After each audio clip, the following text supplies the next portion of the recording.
Assalamu alaikum. Биздин фонд дагы да болсо өз ишин улантууда. Бир канча күн мурда дал ушул жерден Назгүл апабыздын видеосун тартып кеткен элек. Мына сиздердин жардамыңыздар менен бир канча күн ичинде 47 миң сом акча чогулуп отурат.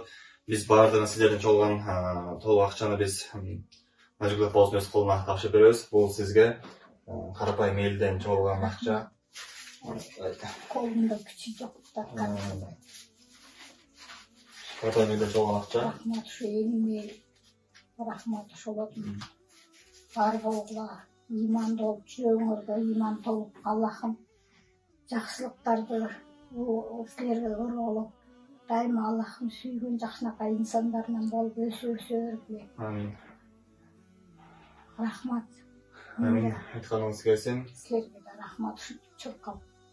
Аллахым силерди да аябай сүйсүн, жүрөгүнө жакын болгула. Амин. Иманыңар аябай толуп,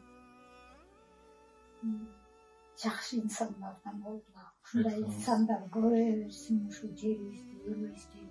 Аллахым ушу бөйдө ысыктан эл жерибизди сактасын. Айтканыңыз келсин. Элимди бөйдө ысыктан сактап, ушундай жаштарга иман берип, элибизге ушундай көбөйө берсин. Тынчтык болсун эл жерибизде. Амин. Айтканыңыз келсин. Ооругандарга шифа берсин Аллахым. Рахмат силерге. Биз Назгүл апабызга ошол бул жактан өзүнүн кызы менен биргеликте бул жерден апабыз үчүн ыңгайлуу кроватка заказ берилген, ошол бир аз кечигип калышты.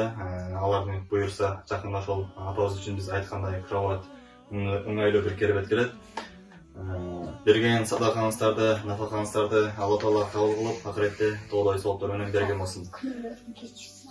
Кырмаган розаңыздар кабыл болсун. Күнөөлөрүңөрдү кечирип, иман толтуруп, бейиштин эшигин ачып турсун силерге.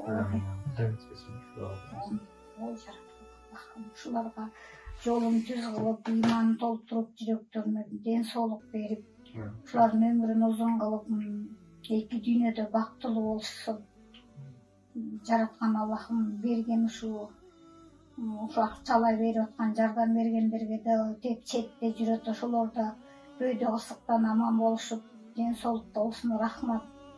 Жараткан Аллахыма да ыраазымын. Рахмат, ошолорду колдосун дайыма.